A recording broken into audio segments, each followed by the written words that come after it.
গোপালগঞ্জ পৌরসভার জ্যাকেট পরা তারা হচ্ছে যে ইনজেকশন পুশ করতেছে এবং এলাকার যারা ভোরবেলা তারা করে লোকচক্ষুর আড়ালে যাতে হচ্ছে মানুষজন দেখতে না পারে, প্রতিবাদ করতে না পারে। তো এটা গোপালগঞ্জ পৌরসভার ঘটনা। পৌরসভার কর্মরত যে অফিসার আছে তাকে যখন জানাই তিনি সম্পূর্ণরূপে অস্বীকার করেন এবং তিনি বলেন যে না, তারা এই ধরনের কোনো কর্মকাণ্ড ঘটায় নাই, কারণ আসলে ওই ভিডিওতে কোনো প্রুফ ছিল না। ধরে ধরে ইনজেকশন দিয়ে বিষ দিয়ে মেরে ফেলেছে। আমরা এটার তীব্র প্রতিবাদ জানাই। আমরা আজকে এখন ঢাকা প্রেস ক্লাব থেকে শুরু করছি, এটা কালকে হয়তো আমাদের কেউ গোপালগঞ্জে যাবে। গোপালগঞ্জের পৌরসভা কর্তৃক সেখানে কিছু পথ কুকুরকে মেরে ফেলা হয়, কাউকে পিটিয়ে ধরা হয়, কাউকে হচ্ছে যে ইনজেকশন দিয়ে মারা হয় এবং একটা ময়লার গাড়ির মধ্যে অনেকগুলো কুকুর, মরা কুকুর নিয়ে যাচ্ছে নেট দিয়ে। সেইটার ছবিটা প্রথমে আমাদের কাছে আসে। সেটা নিয়ে তাদের সাথে কথা বললে তারা বলে যে এটা আমরা করি নাই, আমাদের লোক করে না, এটা বাইরের কেউ করেছে। পরে আমাদের কাছে ছবি আসে পরিচ্ছন্নতা কর্মী গোপালগঞ্জ পৌরসভার জ্যাকেট পরা তারা হচ্ছে যে ইনজেকশন পুশ করতেছে এবং এলাকার যারা ভোরবেলা তারা করে লোকচক্ষুর আড়ালে যাতে হচ্ছে মানুষজন দেখতে না পারে, প্রতিবাদ করতে না পারে।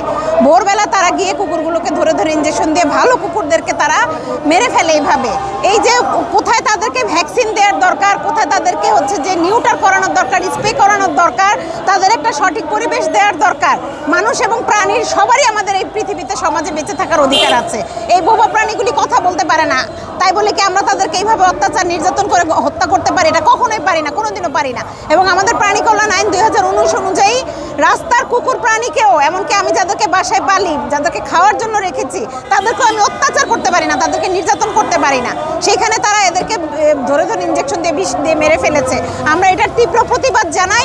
যারা এটার নির্দেশদাতা, যারা এটার সাথে জড়িত, তাদের শাস্তি দাবি করি। এবং শুধু গোপালগঞ্জ না, সারা বাংলাদেশে কোথাও যেন মানুষ নির্বিচারে এভাবে কুকুরকে পিটিয়ে বা ইনজেকশন দিয়ে বা যেভাবে হোক হত্যা না করে। যদি কোনো কুকুরের জলাতঙ্ক বা অন্যান্য বড় কোনো রোগ হয়ে থাকে এবং তাকে মারতে হয়, তাহলে একজন ভেটেরিনারি ডাক্তার দেখাতে হবে, তার সার্টিফিকেট লাগবে এবং সেই ডাক্তারের মাধ্যমে সঠিক প্রক্রিয়ায় তাকে কোনো কষ্ট না দিয়ে বাকি প্রক্রিয়াগুলোকে সম্পন্ন করতে হবে। কিন্তু এইভাবে অত্যাচার করে কষ্ট দিয়ে তাদেরকে মারার কোনো রাইট আমাদের নাই।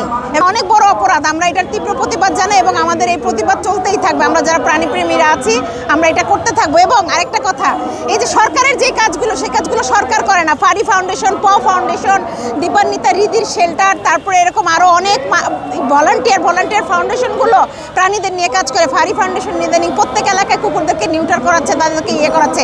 স্টুডেন্ট, ছাত্রছাত্রী টিউশনির টাকা বাঁচে, নিজের খাবারের টাকা বাঁচে, তারা কুকুরের চিকিৎসা করায়। মাথায় ম্যাগট হয়, সেই চিকিৎসা করায়। পা ভেঙে যায়, সেটার চিকিৎসা করায়।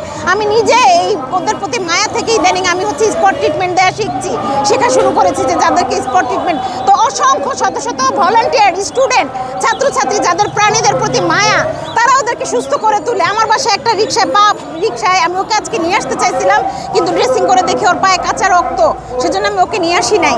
ওই রাস্তায় রিক্সা ওর পায়ের উপর দিয়ে চলে গেছে। আমি তাকে বাসায় এনে পরিচর্যা করছি, আবার ওইখানে দিয়ে আসবো তাকে। কেন? আমার তার প্রতি মায়া থেকে। তা আমরা যুদ্ধ করতেছি তাদেরকে বাঁচানোর জন্য। আমাদের নিজেদের খেয়ে, নিজেদের পরে, নিজেদের টাকায় পচা বাসি খাবারগুলো খেয়ে ওরা থাকে। কোনো ভলান্টিয়ার যদি একটু খাবার দেয় তাহলে ওরা খাবার পায়। তাহলে সরকার ওদের খাবার দিচ্ছে না, চিকিৎসা দিচ্ছে না, মারার অধিকার তাদেরকে কে দিল? তাদের এই অধিকার কোনোভাবেই নাই। আমরা এটার তীব্র প্রতিবাদ জানাই। RICL TMX, যুগের পর যুগ স্থাপনা থাকে মজবুত।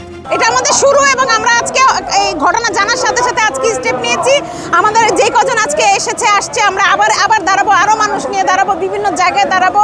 এবং আমরা চাই সরকারের সাথে সমান্তরালভাবে কাজ করতে, সরকারকে সহযোগিতা করতে চাই। আমরা একটি সুন্দর বাংলাদেশ তৈরি করতে চাই। গত পরশু দিন থেকে আমরা একটা ভিডিও ফুটেজ আর কিছু ছবি পাই, যেখানে দেখা যাচ্ছে একটা লোক কুকুর মারার যে জাল আছে সেটা নিয়ে দৌড়াচ্ছে। আরেকটা ছবি পাই যে একটা গাড়িতে কুকুর মেরে ফেলে রাখতেছে। তো এটা গোপালগঞ্জ পৌরসভার ঘটনা। আমাদের অ্যানিম্যাল সেক্টরের কিছু মানুষ যখন পৌরসভার কর্মরত যে অফিসার আছে তাকে যখন জানাই, তিনি সম্পূর্ণরূপে অস্বীকার করেন এবং তিনি বলেন যে না, তারা এই ধরনের কোনো কর্মকাণ্ড ঘটায় নাই, কারণ আসলে ওই ভিডিওতে কোনো প্রুফ ছিল না। কিন্তু গতকালকেই আমরা আরও অনেকগুলো ছবি পাই যে তাদের যারা দায়িত্বরত কর্মরত তারাই কুকুরগুলোকে হত্যা করতেছে। যে প্রমাণটা আসার পরে আমরা এখন প্রতিবাদ জানাতে চাইতেছি যে কেন নিরীহ কুকুর, সেটা রাস্তার হোক, বাংলাদেশের 2019-এর যে আইন, সেটা মানুষের গৃহপালিত কুকুর হোক, বিড়াল হোক বা অন্য যে কোনো প্রাণী হোক না কেন, বা রাস্তার হোক, তাদের জন্য আইন হচ্ছে যে সমান। কাউকে কোনো অকারণে হত্যা করা যাবে না অথবা তাকে কোনো শাস্তি দেওয়া যাবে না। যদি কুকুরগুলো জলাতঙ্ক হয়ে থাকে তাহলে প্রথম যে নিয়ম সেটা হচ্ছে যে কি, একজন ভেটের কাছে নিয়ে যাবে, সে সার্টিফিকেট দিবে যে এই কুকুরটা জলাতঙ্ক, একে হত্যা করা যায়, তাহলে প্রক্রিয়ার মাধ্যমে তাকে হত্যা করতে হবে। কিন্তু পৌরসভার অফিসার যে কাজটা করছে এটা সম্পূর্ণরূপে নিরীহ প্রাণীগুলোকে এবং সুস্থ প্রাণীগুলোকে হত্যা করতেছে। আল্লাহ তাআলার সৃষ্টি পৃথিবীতে কোনো প্রাণী আল্লাহ কারণে সৃষ্টি করে নাই, প্রত্যেকটা পরিবেশের জন্য প্রয়োজনীয়। আর কুকুরগুলো যদি উনি এখন হয়তো বলতে পারে যে না অসুস্থ ছিল, তাহলে উনি কেন অস্বীকার করলেন? আমরা কালকে যখন ওনার কাছে যাই, ছবিগুলা সম্পূর্ণ প্রমাণ আসার পর্যন্ত উনি অস্বীকার করতে পৌরসভা থেকে কোনো হত্যা করা হয়নি, উনি তাই পড়ে না। কিন্তু পরবর্তী যে ভিডিওগুলো আমরা পাইছি, যে ছবিগুলো পাইছি, সেখানে স্পষ্ট বললাম না প্রমাণ হয়েছে তারাই করছে।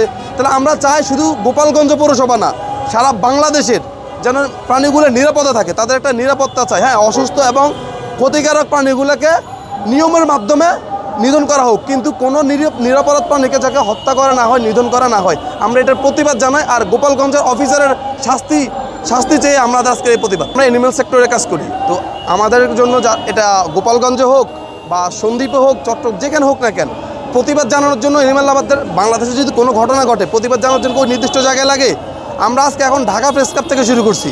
এটা কালকে হয়তো আমাদের কেউ গোপালগঞ্জে যাবে, শুরুটা করতে হয়। আজকে আমি সিফাত, রোদেলা আপু, আরেকজন সাকিব, এই 3 জন আন্দোলন শুরু করছে। কালকে এই দিন 300 জন হবে, পরশু 3000 হবে। এটা হচ্ছে নিয়ম। আপনি যখন কোনো সঠিক কাজের জন্য আসবেন, আল্লাহ আপনাকে সাপোর্ট দিবে, মানুষ সাপোর্ট দিবে। আমরা আজকে এই প্রতিবাদ স্বরূপ গোপালগঞ্জের এই ঢাকা প্রেস ক্লাবের সামনে আসছি।